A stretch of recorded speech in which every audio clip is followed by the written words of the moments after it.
Halo semuanya, salam sehat dan bahagia, salam guru penggerak. Assalamualaikum warahmatullahi wabarakatuh. Saya Lili Malika dari TK Bintang, Kota Probolinggo. Kali ini saya akan menampilkan aksi nyata modul 1.4 tentang budaya positif. Saya telah melaksanakan diseminasi budaya positif di PAUD Bintang, Jalan Kiai Haji Wahid Hasyim nomor 13B Kota Probolinggo pada hari Sabtu tanggal 22 Juli 2023. Selain itu, saya juga telah membuat keyakinan kelas bersama murid-murid saya, yaitu murid-murid TK Bintang kelompok B. Ini adalah salah satu langkah untuk menerapkan budaya positif di sekolah. Berikut adalah videonya, selamat menyaksikan.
Assalamualaikum warahmatullahi wabarakatuh. Waalaikumsalam warahmatullahi wabarakatuh.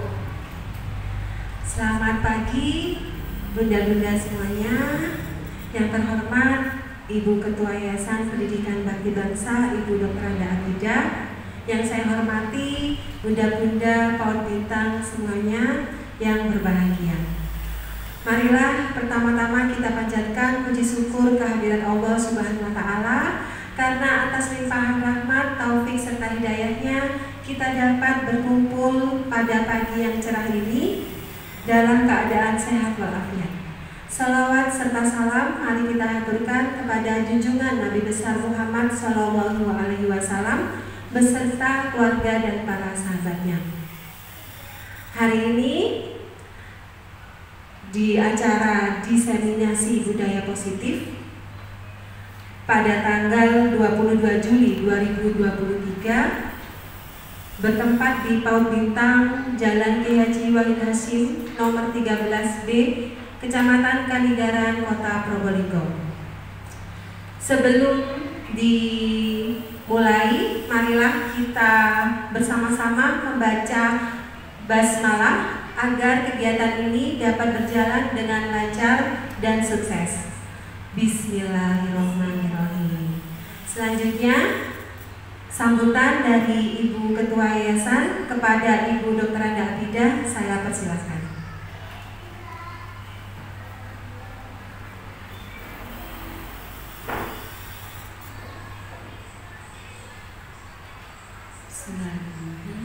Assalamualaikum warahmatullahi wabarakatuh. Waalaikumsalam warahmatullahi wabarakatuh. Alhamdulillahirrahmanirrahim. Wassalatu wassalamu ala asyrofil mursalin Sayyidina Muhammad wa ala alihi wa sahbihi ajma'in. Amma ba'du. Yang saya hormati Bunda Lili Malika sebagai calon guru penggerak gelombang 8. Saya hormati Bunda PAUD Bintang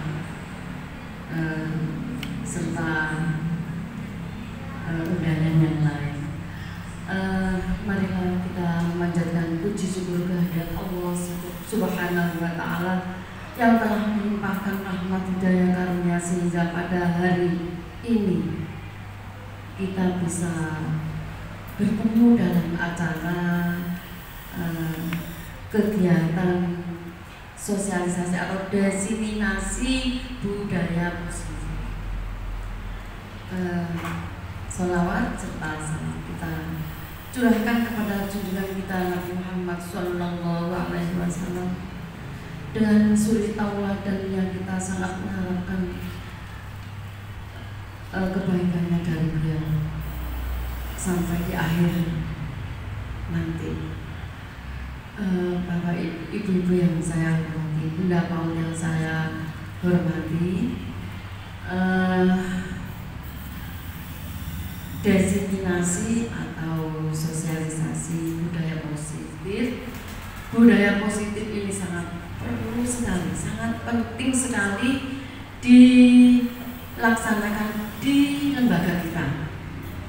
Dengan adanya budaya yang baik itu membuat perjalanan kegiatan pembelajaran atau kegiatan di sekolah kita nyaman, ya. Kenapa? Karena adanya sesuatu yang baik, positif, ya, sesuatu yang baik yang kita lakukan, apalagi yang baik itu dari dalam, tidak dengan terpaksa. Jadi sesuatu yang baik dari dalam diri kita sendiri untuk melaksanakan sesuatu yang mana di sini tidak hidup sendiri. Di sini kita hidup secara bersama. Jadi kita bisa nyaman dengan bunda-bunda, dengan antar bunda dan anak-anak, dan antara anak-anak dengan anak-anak. Ini nyaman sekali. Jadi budaya positif nanti akan dipelopori oleh Bunda Lilik Malika, yang mana beliau adalah guru calon penggerak, ya. Jadi insya Allah dengan tulus ikhlas yang akan nanti dilaksanakan di lembaga ini akan membuat lembaga ini semakin semakin berwarna, ya. Berwarna dalam arti kita itu semakin nyaman. Kalau sudah situasi nyaman, apa yang kita inginkan itu akan mudah tercapai.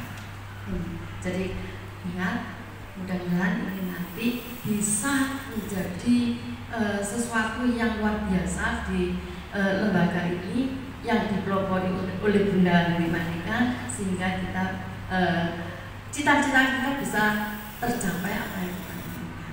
Demikian Bunda, mudah-mudahan kegiatan ini bisa berjalan dengan lancar dan bisa kita mendapatkan ilmunya dan bisa dilaksanakan. Akhir kalam, wabillahi taufiq wal hidayah. Wassalamualaikum warahmatullahi wabarakatuh. Waalaikumsalam warahmatullahi wabarakatuh. Terima kasih kepada Ibu Abida atas sambutannya. Oke, kita langsung saja ya, Bunda-bunda ya. Ini kok lemes semua ya. Kita di sini sharing, kita di sini sama-sama belajar. Saya tidak menggurui Anda semua, saya tidak lebih pintar dari Anda semua. Tapi kita di sini sama-sama belajar. Saya juga belajar, panjenengan semua juga belajar. Oke? Ayo coba, bagaimana hari ini kabarnya? Alhamdulillah, luar biasa. Allahu Akbar. Yes. Nah, oke, Guru PAUD harus semangat. Mana semangatmu? Ini semangatku. Yes, oke. Ini masih ini kayak butuh ice breaking ini, Bunda. Oke. Nah, sebelum saya memulai pemaparan tentang budaya positif, saya ajak ice breaking dulu ya, biar nggak lemes, biar nggak ngantuk. Oke? Jadi di sini kita bermain. kita belajar dan bermain. Oke, coba ngerti ini kan? Tahu lagu Balonku Ada 5 ya? Pastinya tahu. Oke, jadi begini, kita pakai gerakan. Kalau jempolnya tangan kiri berarti yang sini pakai kelingking. Oke, coba. Lanjut, ini lagi. Ini lagi. Oke, melatih konsentrasi ya. Sambil menyanyi Balonku Ada 5. Sesuai ejaan yang benar. Oke? Nah, kalau sudah seperti ini sudah bisa, nanti kita ganti lagunya Balonku Ada 5 dengan huruf vokal I. Bilinki I dilimi. Jadi seperti itu ya. Dengan gini. Terus diganti gini gerakannya. Nah, oke. Nah, melatih konsentrasi. Oke? Bisa ya? Bisa ya Bapak Ibu ya? Ibu-ibu ya? Oke, udah. Oke, kita mulai bermainnya. Biar nggak ada yang ngantuk gini. Yuk. Jari kelingking dulu sama jempol ya. Oke, 1, 2, 3. Balonku ada 5.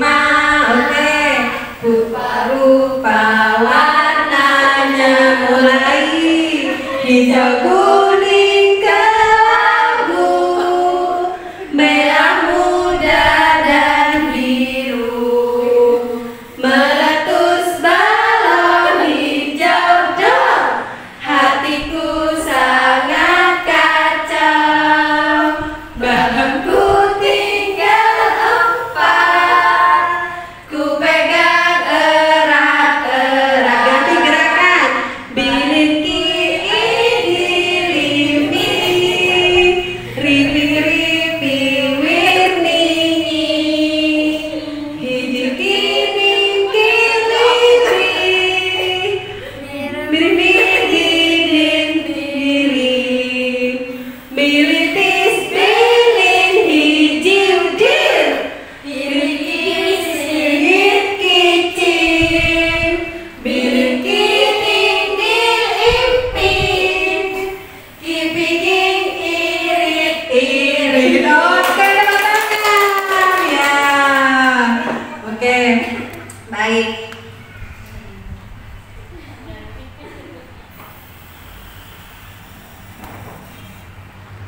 Oke, diseminasi budaya positif. Bunda, saya mau tanya ini, apa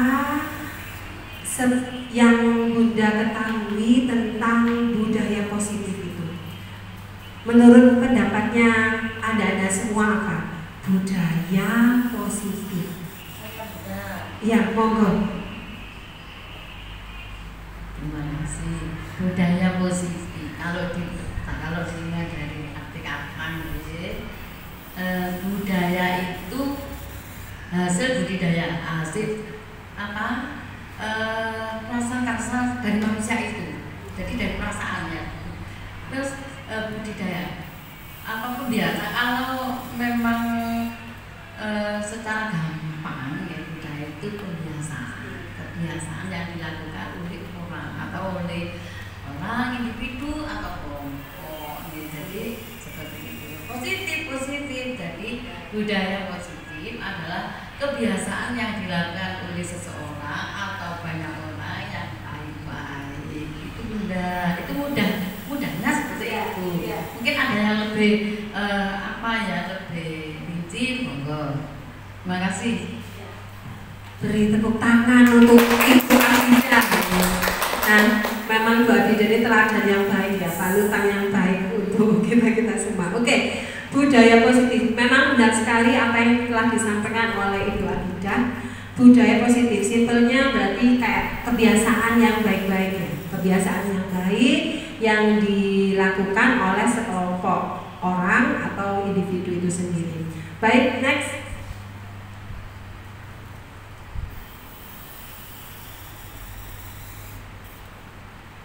Nah, ini saya mau tanya lagi. Menurut Anda, apakah hukuman dapat mendisiplinkan murid? ya coba siapa ini yang mau berpendapat? Di sini nggak ada benar, nggak ada salah ya. Nggak ada benar, nggak ada salah, karena kita di sini sama-sama belajar. Monggo, yang mau menyampaikan pendapatnya. Menurut Anda, apakah hukuman itu dapat mendisiplinkan murid? Oke, monggo Bunda Lia. Pertanyaannya, menurut Anda apakah hukuman dapat mendisiplinkan anak ya? Ya. Kalau menurut saya pribadi bukan hukuman sih sebenarnya, membenarkan saja. Jadi anak terbiasa dengan hal-hal baik, jadi kita benarkan yang mana yang baik, yang mana yang buruk, seperti itu. Dengan seperti itu, insya Allah dengan cara terbiasa anak-anak akan belajar disiplin. Terima kasih. Ya.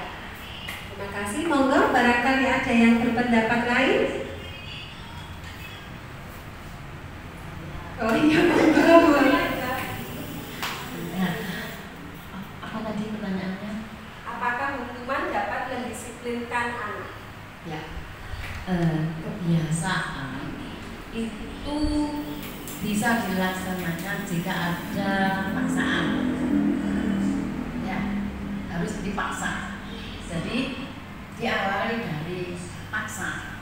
Jadi kalau tidak melakukan yang kita sepakati, kita harus memberikan suatu teguran atau sanksi atau apa. Tapi diawali dari kesepakatan. Jadi kita memberitahu ke anak-anak dulu, ke siapa saja. Anak-anak kalau melanggar, anak-anak akan diberi sanksi, nyanyi atau disuruh apa ya. Jadi anak-anak itu agak memaksakan diri untuk melakukan sesuatu yang kita harapkan. Kalau sudah itu sudah dilaksanakan meskipun dengan terpaksa, lama-lama terbiasa, jadilah suatu kegiatan yang karakter atau budaya atau pembiasaan yang contohnya buang sampah. Buang sampah itu kadang-kadang anak buang sampah bisa, aslinya bisa, tapi kadang-kadang anak lupa dan sebagainya. Jadi anak-anak ayo gimana terus, kalau nggak buang sampah di tempatnya nanti sampahnya dibawa pulang ya. Misalnya kita harus disaku kalau buangnya sembarangan atau dan sebagainya. Ini memang disiplin itu kita harus tegas memberikan suatu pemberitahuan dulu. Jadi kita nggak bisa langsung memberikan sanksi, nggak bisa. Tapi kalau kita harus memberitahu dulu seperti ini, kalau tidak seperti ini. Jadi sekali. Ya, terima kasih. Terima kasih. Bagus sekali pendapat dari dua bunda tadi ya. Nah, terus yang kedua, apakah budaya positif itu tadi sudah dijawab oleh saya. Nah, dari dua pertanyaan tematik ini nanti bakalan akan terjawab dari pemaparan saya. Oke, baik. Next.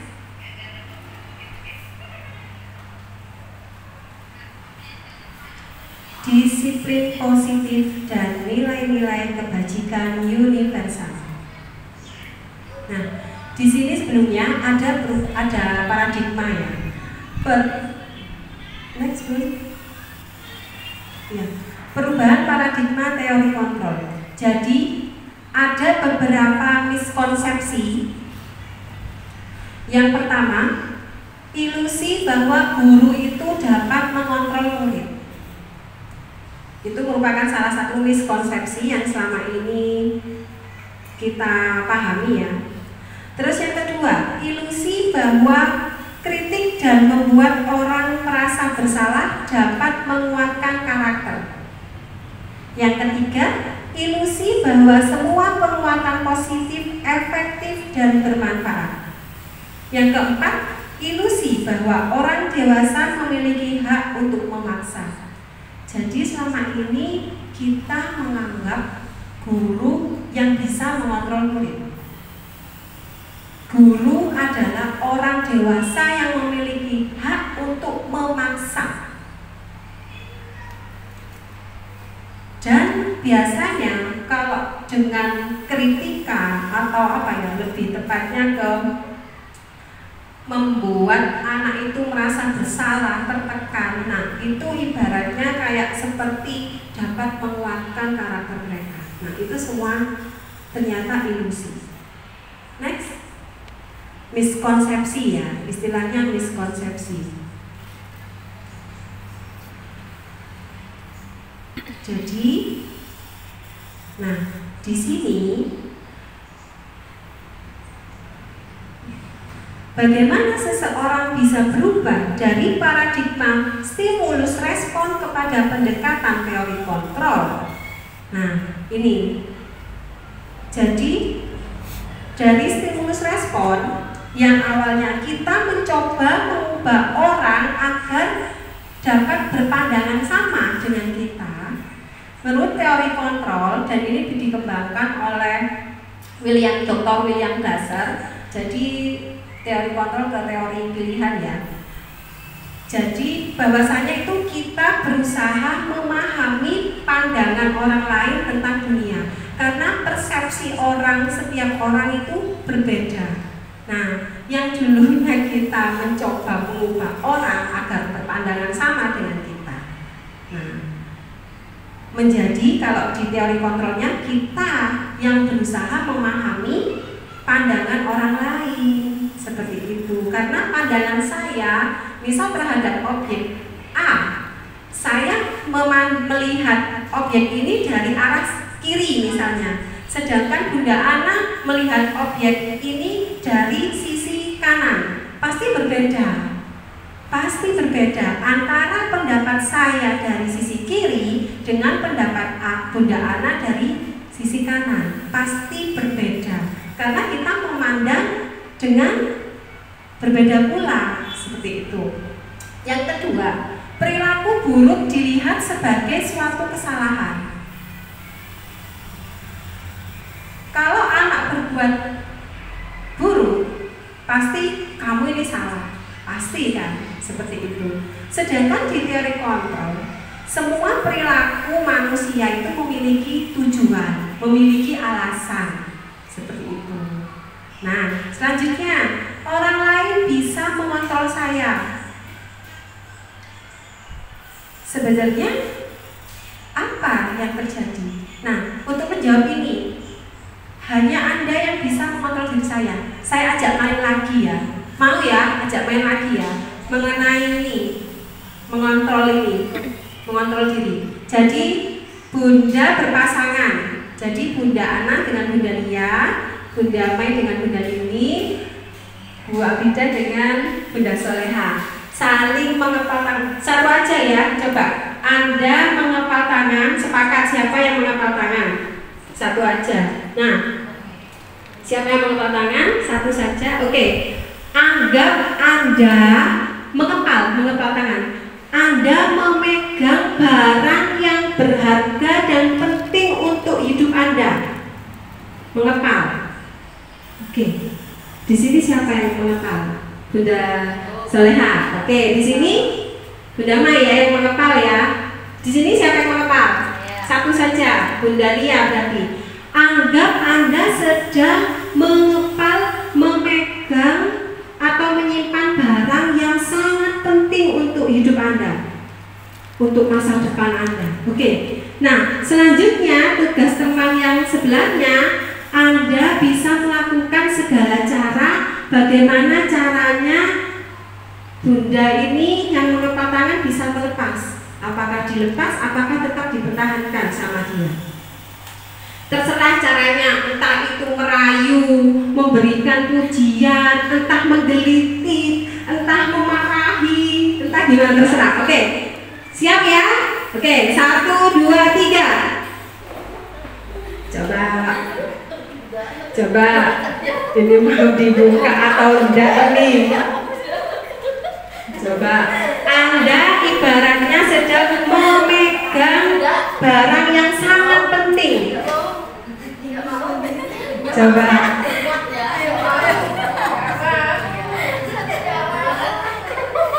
Ayo, dipertahankan atau dibuka sama Anda? Tidak bisa ya? Tetap dipertahankan berarti ya? Iya, oke.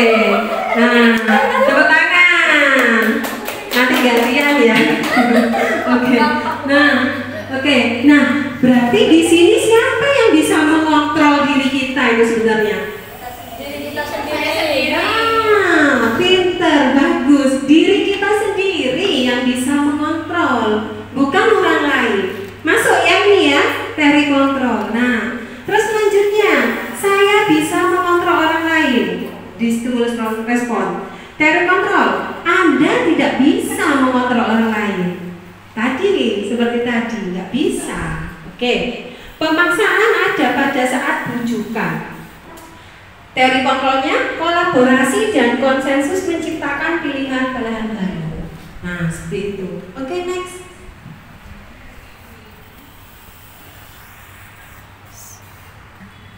Nah, selanjutnya, apakah makna disiplin?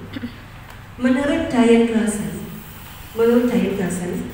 berasal dari bahasa Latin disiplina, yang artinya belajar.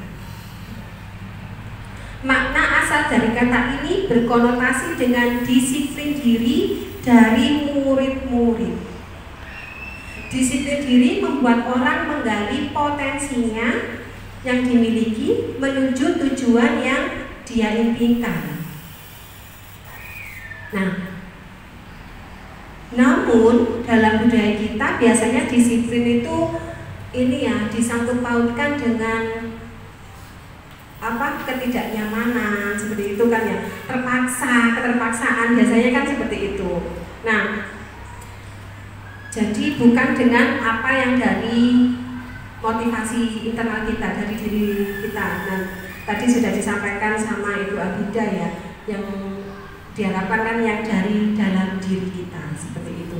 Jadi menurut Ki Hajar Dewantara, Bapak Pendidikan kita juga disampaikan bahwa untuk mencapai murid yang merdeka itu kita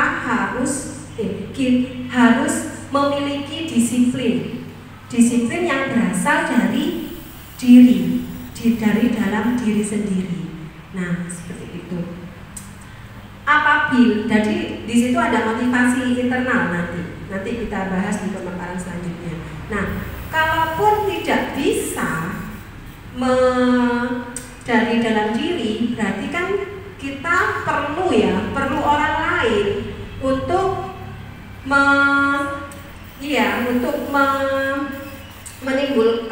memunculkan disiplin itu. Tapi nanti beda lagi judulnya. Berarti bukan motivasi internal, tapi motivasi eksternal seperti itu. Oke, next. Nah, disiplin tadi nilai berkaitan dengan nilai-nilai kebajikan universal. Apa nilai-nilai kebajikan itu? Jadi nilai-nilai kebajikan adalah sifat-sifat positif manusia yang merupakan tujuan mulia yang ingin kita capai. Seperti itu. Nilai-nilai tersebut bersifat universal dan lintas bahasa, suku bangsa, agama maupun latar belakang. Setiap perilaku atau perbuatan yang memiliki suatu tujuan dikemukakan oleh Dr. William Glasser pada teori kontrol yang tadinya dengan orang, maka motivasi intrinsiknya, motivasi internalnya itu akan terbangun sehingga mampu menggerakkan motivasi dari dalam untuk dapat mencapai tujuan mulia yang diinginkan. Ini menurut Diane Glasser. Nilai-nilai kebajikan yang ingin dicapai oleh setiap anak Indonesia yaitu yang sudah kita kenal dengan profil pelajar Pancasila. Apa saja Bunda dimensinya profil pelajar Pancasila? Oke, monggo Bunda lihat. Profil pelajar Pancasila dimensinya yaitu beriman, bertakwa kepada Tuhan Yang Maha Esa, berakhlak mulia, mandiri, bernalar kritis, dan berkebinekaan global serta bergotong royong dan kreatif. Terima kasih. Oke, bagus sekali. Nah, jadi nilai-nilai kebajikan yang ada, yang kita inginkan itu sesuai dengan profil pelajar Pancasila. Oke, next.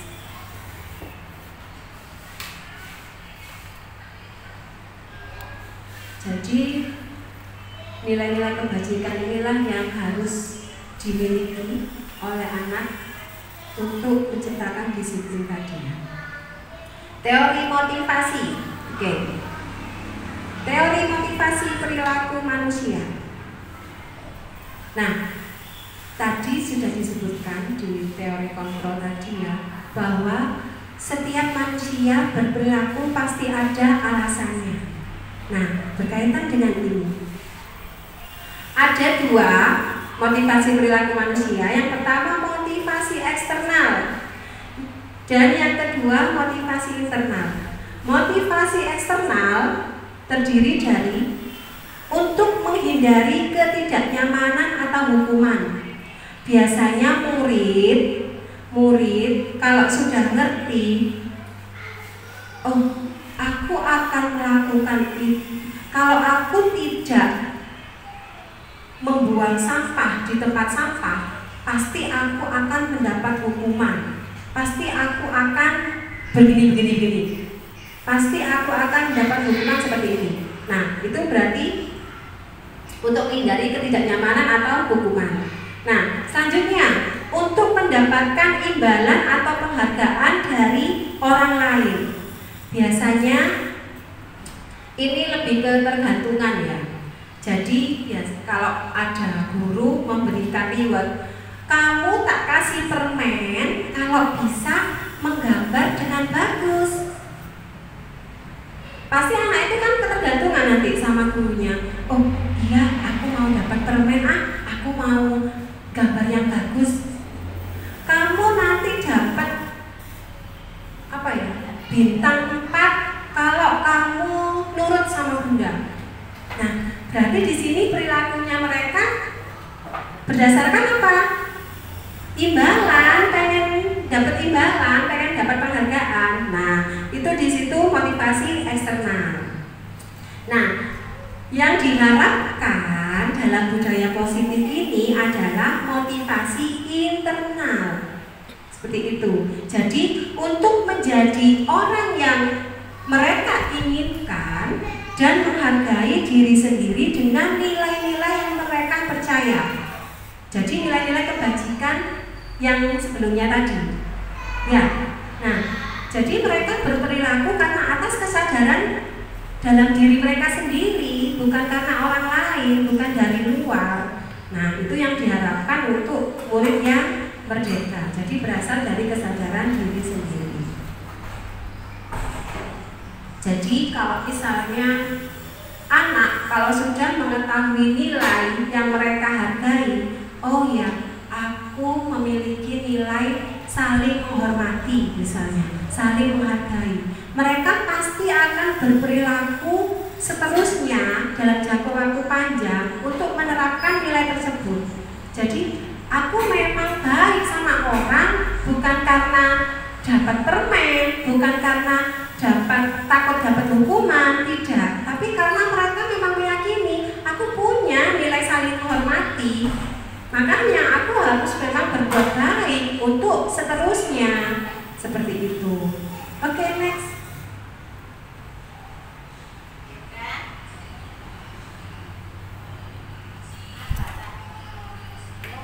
Jadi yang diharapkan di sini dalam budaya positif ini yaitu motivasi internalnya.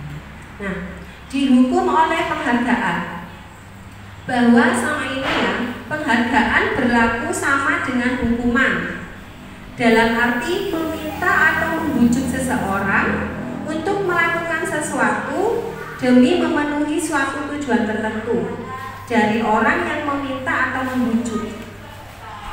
Dorongannya yaitu eksternal tadi, dan akan ada faktor ketergantungan seperti yang tadi saya sampaikan. Beberapa dampak dari pemberian penghargaan menurut Alvikon yaitu yang pertama, pengaruh jangka pendek dan jangka panjang. Jadi mungkin kalau anak memang sudah suka dikasih imbalan, oh iya aku hari ini akan nurut sama bunda karena aku dikasih permen. Mungkin hari itu saja nurut, untuk besoknya belum tentu seperti itu. Penghargaan menghukum.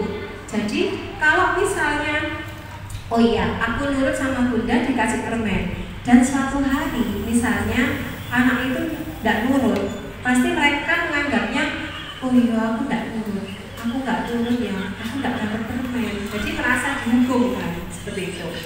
Yang ketiga, penghargaan mengurangi ketepatan.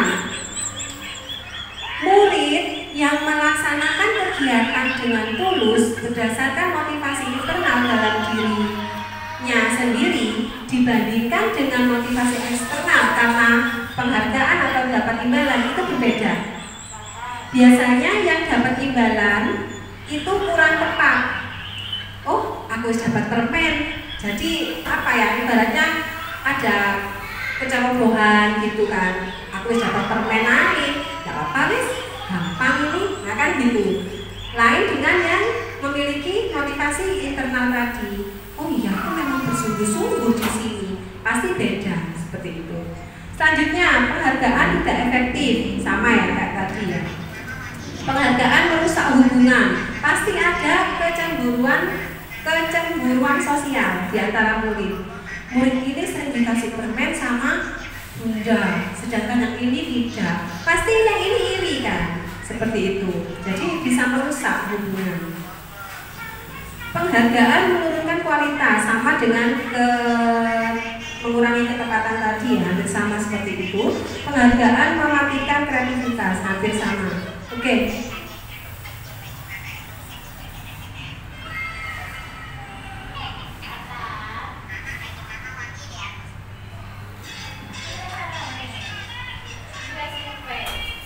Jadi kita boleh memberikan penghargaan untuk murid sebagai bentuk apresiasi terhadap prosesnya, bukan hasil ya, terhadap proses apa yang telah dilalui oleh murid, seperti itu. Kita apresiasi dengan kata yang positif. Wah, hebat, ternyata bisa ya ini. Pasti mereka sudah terhargai akan proses mereka. Boleh seperti itu. Memang kita dibolehkan untuk memberikan apresiasi. Dan kalau memberikan apresiasi, jangan pilih-pilih murid. Semuanya harus diberi apresiasi, seperti itu. Oke. Selanjutnya, perbedaan hukuman dan konsekuensi. Coba bunda-bunda, menurut sampean hukuman itu apa sih? Bedanya dengan konsekuensi apa? Menurut panjenengan? Yang belum berpendapat, monggo. Hukuman itu apa sih sebenarnya ya? Konsekuensi gimana ya konsekuensi? Searching boleh, searching.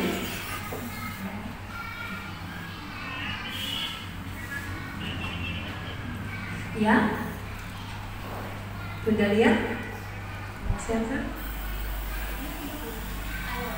Ibu lagi, Bunda lagi. Hukuman dan konsekuensi. Kalau hukuman itu dari luar, kalau konsekuensi itu mungkin dari dalam kesadaran diri untuk melakukan. Jadi konsekuen, saya harus seperti ini karena saya nanti bisa seperti ini. Jadi konsekuen seperti itu mungkin ya. Ini jadi saya mungkin ada yang lebih baik. Yang jelas kalau hukuman itu terpaksa dari luar. Kalau konsekuensi itu kesadaran melakukan sesuatu. Saya harus begini, nanti saya berhasil dan seterusnya. Jadi saya biar apa hasilnya lebih bagus dan lebih semangat. Tapi kalau namanya hukuman terpaksa, dan terpaksa akhirnya hasilnya nggak begitu bagus. Gitu. Terima kasih. Terima kasih, bagus sekali ya jawaban dari Ibu Abida. Jadi memang benar, hukuman itu lebih ke identitas gagal ya. Sedangkan konsekuensi ini sama-sama di dalam ruang lingkup disiplin. Lebih ke identitas sukses. Nah, hukuman sesuatu yang menyakitkan harus terjadi. Jadi ini secara tiba-tiba, kalau sudah ada murid terlambat disuruh lari keliling sekolah, lari keliling sekolah 3 kali terlambat, itu hukuman secara tiba-tiba tanpa ada kesepakatan di awal. Kalau konsekuensi, ini sudah tahu muridnya, iya, sudah tahu muridnya. Oh iya, kalau aku terlambat berarti aku harus apa mungkin yang disepakati, gitu ya. Jadi sesuatu harus terjadi waktu lama. Terus membuat anak sakit fisik maupun psikis untuk jangka waktu lama kalau hukuman. Jadi efeknya lebih ke trauma. Kalau suruh lari kan capek ya Bun ya, capek. Terus apa lagi? Akhirnya dendam kan sama guru. Iya kan? Seperti itu kalau hukuman. Sedangkan konsekuensi membuat anak merasa tidak nyaman dalam jangka waktu pendek pada hari itu saja. Terus yang ketiga, kalau di hukuman, anak membenci kedisiplinan. Gak suka memang. Soalnya dihukum, dikit-dikit dihukum karena berbuat kesalahan. Akhirnya benci sama segala bentuk kedisiplinan, tata tertib seperti itu, peraturan yang ada di sekolah. Konsekuensi anak bisa menghargai disiplin. Gitu. Terus benar kata Bu Abida tadi, lebih kepaksaan kalau hukuman, memaksa murid. Sedangkan konsekuensi lebih ke stimulus dan tanggapan. Selanjutnya hukuman mendorong anak menyakiti diri sendiri. Nah, kalau yang konsekuensi mendorong anak agar mudah menyesuaikan diri. Seperti itu. Ini masih dalam bentuk disiplin kalau konsekuensi, lebih ke identitas sukses sama. Nah, sedangkan hukuman ke identitas gagal. Terus selanjutnya kalau di hukuman, anak belajar untuk menyembunyikan kesalahan. Biasanya kan kalau memang berbuat kesalahan gara-gara hukuman, aku biar gak dihukum, biasanya anak berbohong gitu kan ya, bikin alasan yang sekiranya bisa diterima oleh guru seperti itu. Jadi lebih cenderung ke sana nantinya. Kalau konsekuensi, anak belajar untuk mematuhi peraturan karena dia sudah tahu, oh iya kalau aku melanggar berarti aku gini seperti itu. Selanjutnya, anak bisa marah, terus merasa bersalah dan dipermalukan, merasa tidak dihargai kalau hukuman. Sedangkan konsekuensi, kehilangan hak, dibuat tidak nyaman, diasingkan untuk sementara waktu. Ya, misal kalau terlambat datang ke sekolah, terus lagi muridnya itu tidak mengikuti kegiatan pembelajaran yang misal di motorik penggambar misalnya. Nah, otomatis kan nanti kalau memang ada konsekuensi di situ, guru biasanya nanti kamu tidak istirahat ya, kita menggambar, soalnya kan tadi kan kamu terlambat seperti itu. Jadi kehilangan hak untuk istirahat seperti itu. Oke, next. Jadi di sini sudah terlihat ya Bunda ya, perbedaan antara hukuman dengan konsekuensi. Nah, ini ada lagi restitusi. Apa sih restitusi itu? Restitusi adalah proses menciptakan kondisi bagi murid untuk memperbaiki kesalahan mereka sehingga mereka bisa kembali pada kelompok mereka dengan karakter yang lebih kuat. Restitusi juga merupakan proses kolaboratif yang mengajarkan murid untuk mencari solusi atas permasalahan mereka dan membantu murid berpikir tentang orang seperti apa yang mereka inginkan, ingin menjadi orang seperti apa murid itu. Nah, ini sesuai dengan nilai-nilai kebajikan dan bagaimana mereka harus memperlakukan orang lain. Ini menurut pendapat Diane Goshen ya. Jadi diharapkan di sini dari tiga tadi ya, hukuman, konsekuensi, dan restitusi diharapkan pendidik dapat melaksanakan restitusi. Sebenarnya sama-sama dengan identitas, sama-sama dengan konsekuensi, sama-sama di dalam bentuk disiplin, sama-sama identitas sukses gitu. Restitusi dan konsekuensi sesungguhnya sudah merupakan identitas sukses, nah seperti ini. Dan hukuman merupakan identitas gagal. Disiplin yang sudah bermakna positif terbagi menjadi dua, yaitu disiplin dalam bentuk konsekuensi dan disiplin dalam bentuk restitusi yang tadi sudah saya sampaikan.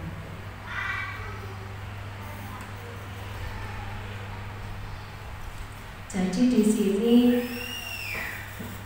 antara konsekuensi dan restitusi, nah ini ada ciri-cirinya ya. 9 ciri-ciri restitusi. Yang pertama, bukan untuk menebus kesalahan, namun untuk belajar dari kesalahan. Jadi murid di sini diajak untuk belajar dari kesalahan yang mereka perbuat.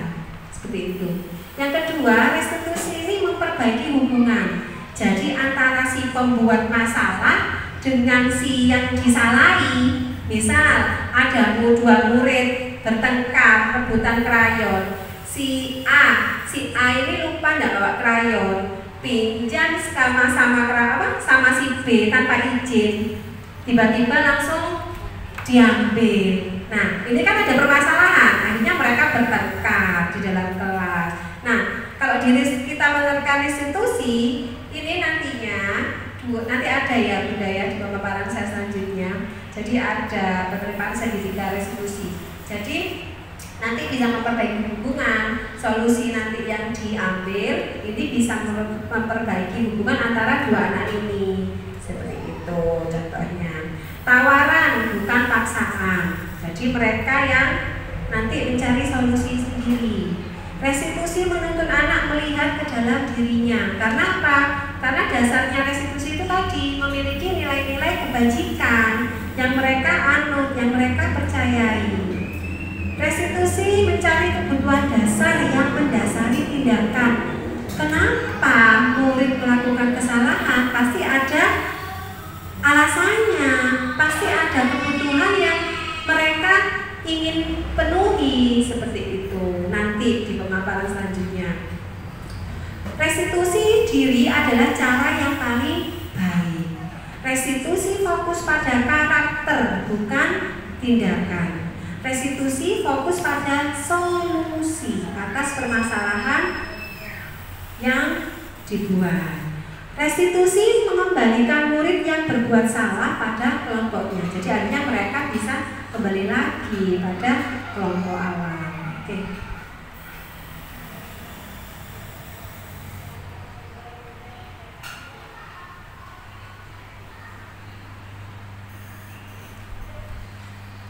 Jadi diharapkan pendidik ini ya bisa mengenal. Selanjutnya, keyakinan kelas. Salah satu untuk mewujudkan budaya positif melalui keyakinan kelas. Apa keyakinan kelas itu?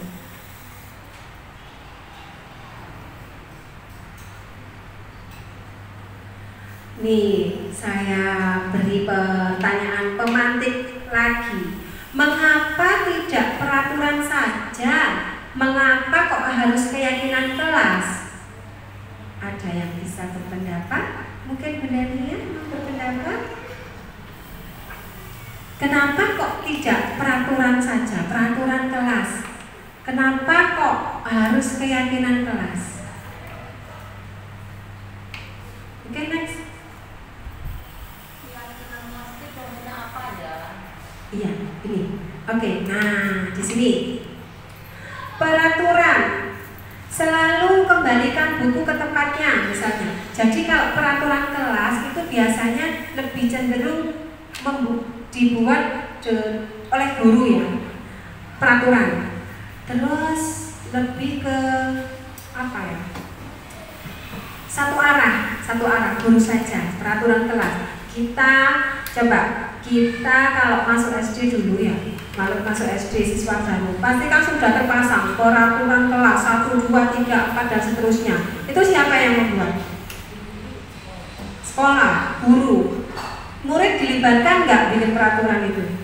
Tidak. Nah, di situ. Kenapa kok kita harus keyakinan kelas? Karena kalau di keyakinan kelas, murid dilibatkan.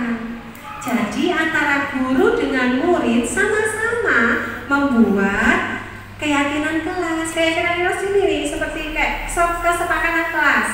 Jadi misal sebelum pembelajaran dimulai, guru dengan murid membuat keyakinan kelas bersama-sama yang nantinya akan dilaksanakan oleh seluruh warga kelas. Seperti itu. Nah, siapa yang membuat?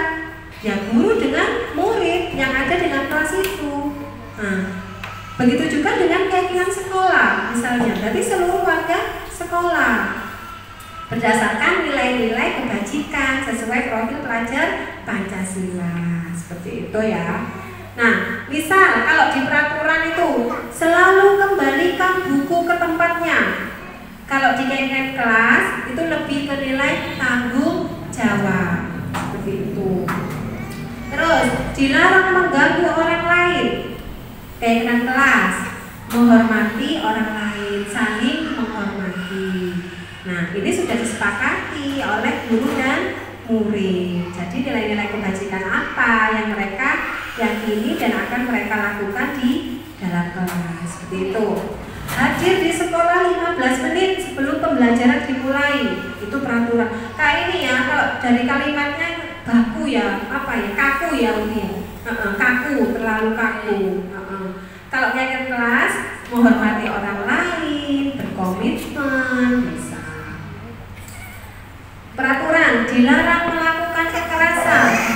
Kalau di keyakinan kelas, lebih ke keselamatan, lebih menghormati orang lain, saling menghargai.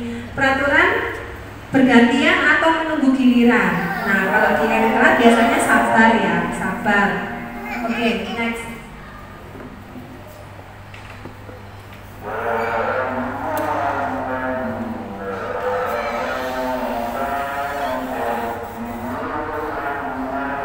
Selanjutnya, kebutuhan dasar manusia. Ini ada 5 kebutuhan dasar manusia. Jadi manusia berperilaku itu berdasarkan 5 kebutuhan. 5 kebutuhan dasar yang akan mereka penuhi.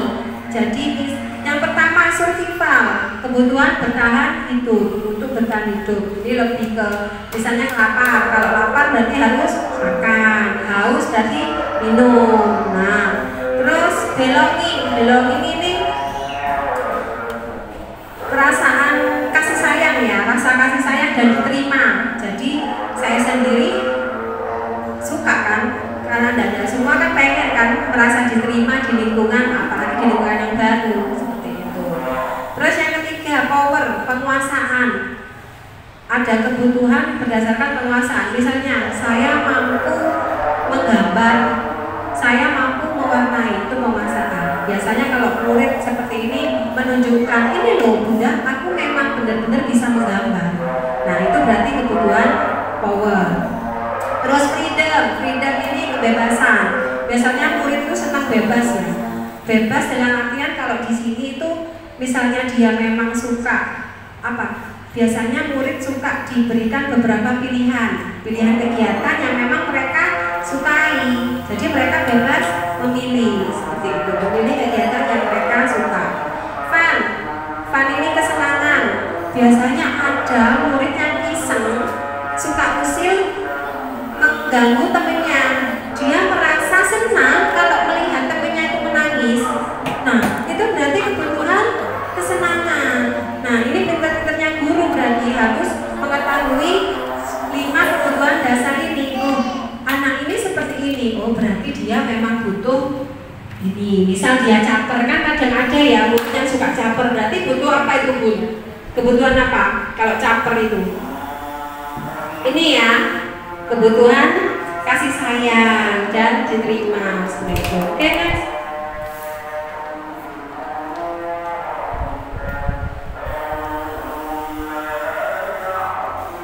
Jadi guru memang bisa mengetahui 5 kebutuhan dasar tersebut. 5 posisi kontrol. Nah ini. Next. 5 posisi kontrol seorang guru. Itu biasanya ada guru sebagai penghukum. Kalau penghukum ini kayak guru yang jahat ya Bu ya. Sedikit-sedikit penghukum, dikit-dikit penghukum. Biasanya dengan hardikan, cemoohan, marah-marah. Kalau muridnya salah, kamu salah terus, ayo kamu lari, gitu. Nah itu penghukum. Dan biasanya hati-hati, penghukum pembuat merasa bersalah ini lebih berbekas ke anak. Traumanya itu ini, saya saja dulu pernah, jadi sampai sekarang masih berbekas. Pembuat merasa bersalah hampir sama dengan penghukum ya.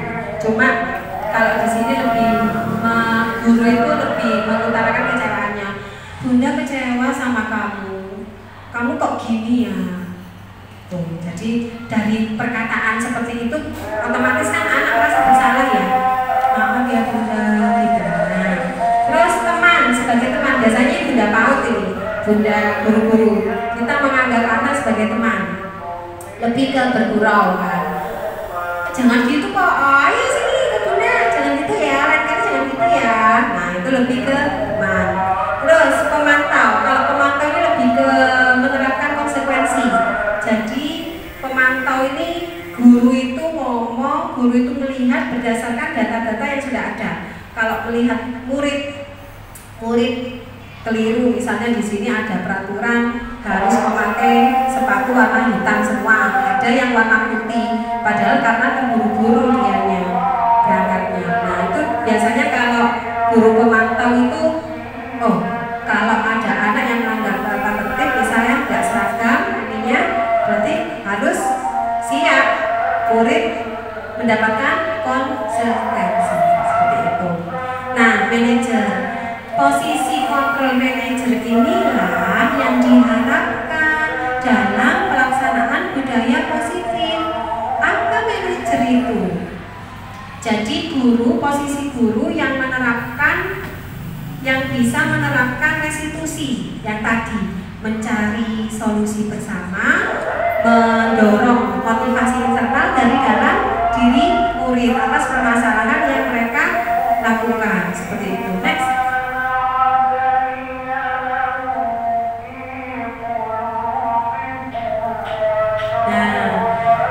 Sebagai seorang manajer, kita harus menerapkan segitiga restitusi.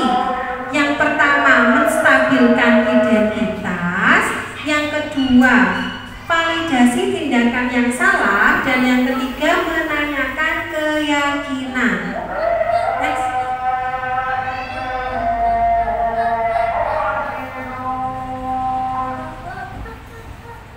Nah, menstabilkan identitas. Biasanya di sini untuk membuat anak yang merasa gagal karena berbuat salah menjadi positif terhadap dirinya. Jadi kalau ada anak atau murid berbuat salah dengan tahapan atau langkah menstabilkan identitas, guru itu murid dari identitas gagal dibuat menjadi identitas sukses. Contohnya dengan berkata seperti ini, berbuat salah itu hal yang manusiawi, tidak ada manusia yang sempurna. Bunda juga pernah kok melakukan kesalahan. Nah, jadi di situ. Oke, next. Jadi dari identitas gagal menuju ke identitas sukses. Jadi tidak mentang-mentang menyalahkan anak, kamu salah, kamu enggak, tidak seperti itu. Yang kedua, validasi tindakan yang salah. Di sini dengan tahapan ini yaitu bisa membantu murid mengenali basic kebutuhan dasar mereka, apa yang mereka ingin penuhi ketika melakukan kesalahan. Pada dasarnya setiap tindakan manusia itu ada tujuannya, yaitu memenuhi kebutuhan dasar. Jadi ini contohnya seperti ini. Bunda boleh tahu nggak kira-kira apa alasannya? Kok bisa kamu berbuat seperti ini? Jadi kita Misal ada murid yang makan minum di dalam kelas, padahal di keyakinan kelas tidak boleh ya seperti itu misalnya. Jadi kita pakai cara ini. Kalau di tahapan validasi tingkat kesana seperti itu. Kamu kenapa kok makan minum dalam kelas? Biasanya kan bilang, aku lapar bunda, aku tadi tidak sarapan. Nah, kita bisa mengetahui, oh berarti anak ini sedang memenuhi kebutuhan apa? Survival tadi, ya bertahan hidup. Oke, next. Selanjutnya, nah ini tahap yang terakhir ya di segitiga restitusi. Menanyakan keyakinan. Anak dapat melihat kesalahannya dihubungkan dengan norma sosial dan nilai-nilai yang mendasari manusia berinteraksi dengan orang lain. Jadi berdasarkan nilai-nilai kebajikan. Nah, misalnya apa nilai yang kita percaya di kelas atau sekolah kita? Nah, kamu kalau melanggar seperti ini, berarti kamu melanggar nilai keyakinan kelas yang mana? Misal, di dalam keyakinan kelas ada tanggung jawab. Anak itu tidak membereskan mainan. Misalnya setelah bermain seharusnya kan dibereskan. Itu tidak membereskan mainan, berarti telah melanggar apa? Tanggung jawab, nilai tanggung jawab. Jadi, terus apa yang akan dilakukan untuk memperbaiki? Jadi diajak mencari solusi anak itu, murid itu seperti itu. Oh iya bunda, berarti aku harus gini. Berarti aku harus membereskan bunda. Gitu. Oke, next.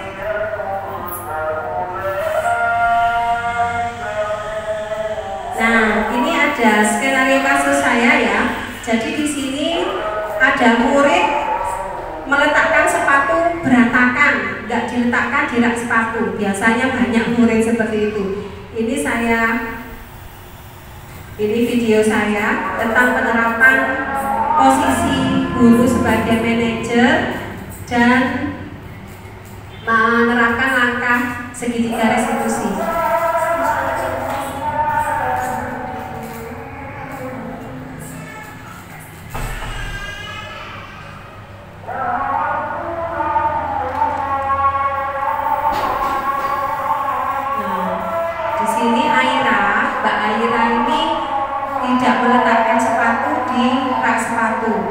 Jadi saya panggil di dalam kelas.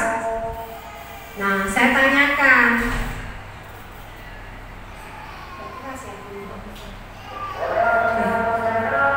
Ya, saya bertanya kepada Mbak Aira di sini, menstabilkan identitas.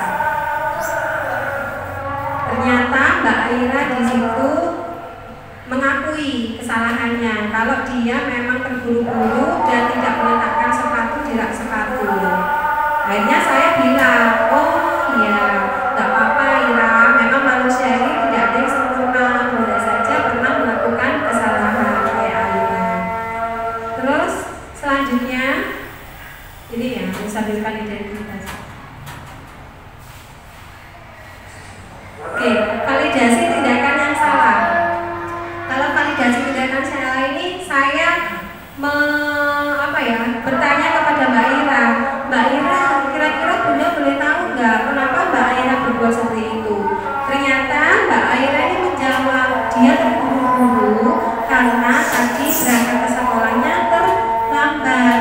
Nah, karena terlambat, kenapa kok bisa terlambat? Dia bangunnya kesiangan katanya.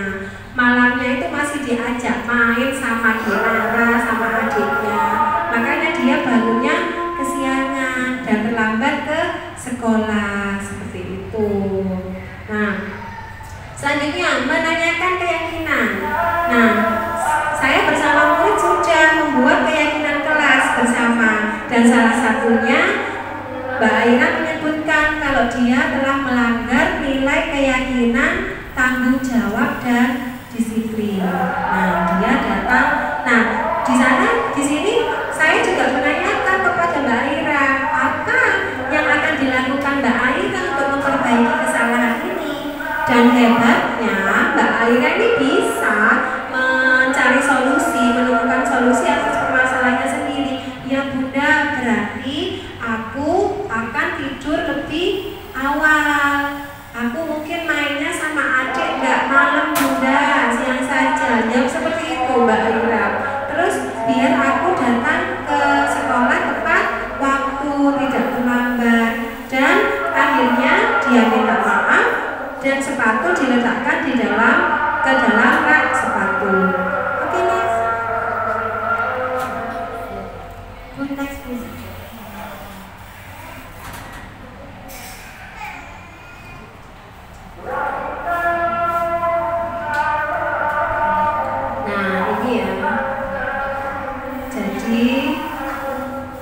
kesimpulannya itu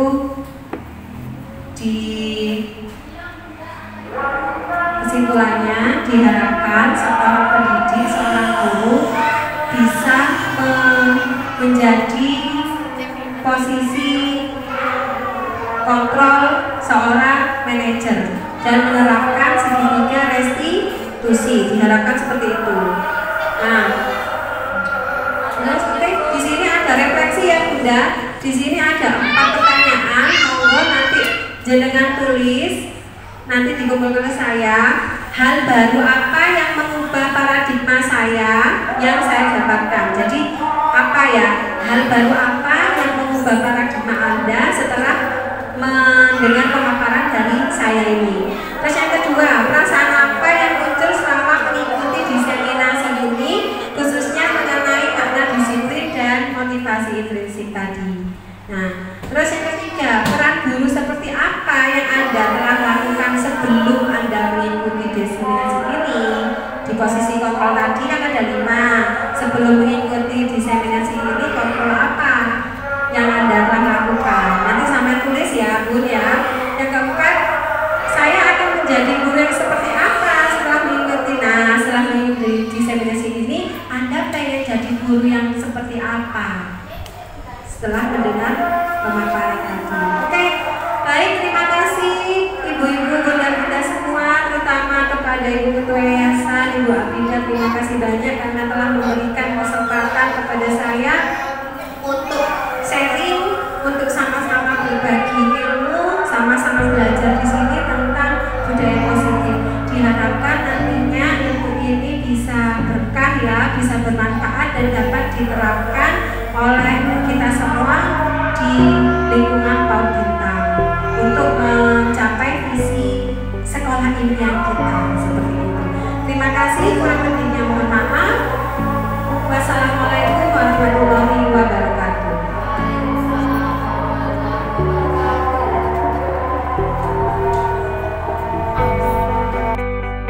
Assalamualaikum warahmatullahi wabarakatuh. Terima kasih untuk Bunda Lilik Malika atas ilmu barunya, yaitu tentang diseminasi budaya positif. Setelah saya mengetahui makna dari budaya positif ini, sekarang saya bisa mengikuti dan menerapkannya di sekolah. Assalamualaikum warahmatullahi wabarakatuh. Assalamualaikum warahmatullahi wabarakatuh. Saya Kurnia Debi, teman sejawat dari Bunda Lilik Malika. Setelah saya mengikuti diseminasi budaya positif, saya sangat termotivasi untuk menerapkannya kembali kepada peserta didik yang ada di kelas. Terima kasih Bunda Lili, materinya sangat baik dan bermanfaat.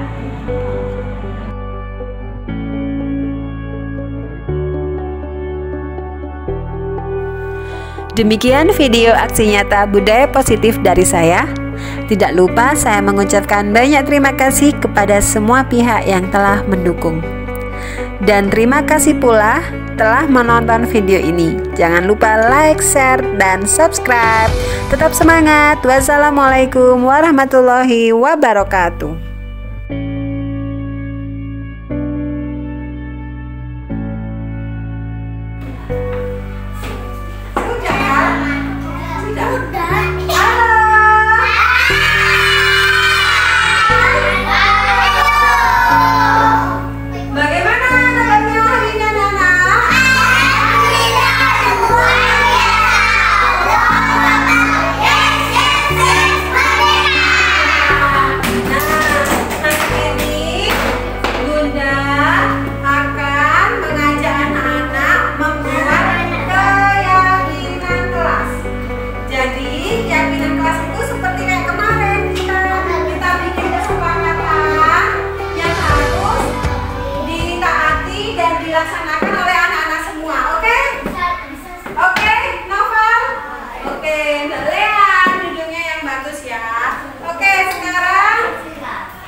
Berarti kalau rukun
bagi keyakinan kelas.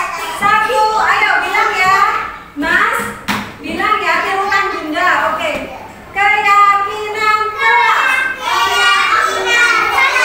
1, disiplin. 2, tertib. 3, saling menghargai. 4, tanggung jawab. 5, menjaga kebersihan. 6,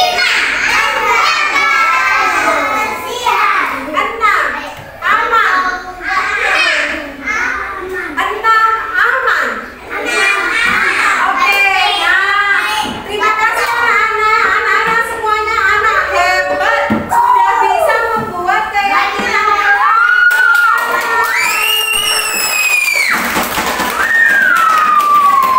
Sekarang kita akan membuat hiasan keyakinan kelas ya. Nah, Bunda sediakan kertas di sini. Oke, ini Bunda sediakan kertas. Nanti anak-anak bantu Bunda menghias di sini ya. Jadi nanti kita tempel keyakinan kelasnya di dinding kelas. Oke? Oke. Ini Bunda bagikan ya kertasnya. Nanti bantu Bunda ya, kita hias sama-sama ya. Mau? Siapa warnanya? Mau warna? Oke.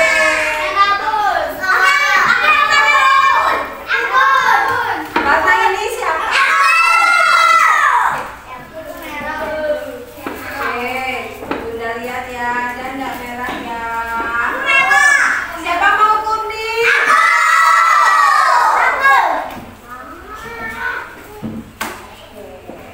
Siapa mau warna? Ini apa? Oke. Warna biru siapa?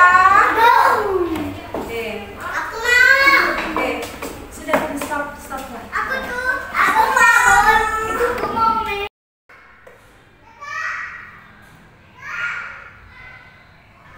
Dan ini adalah hasil dari keyakinan kelas yang telah saya buat bersama murid-murid saya.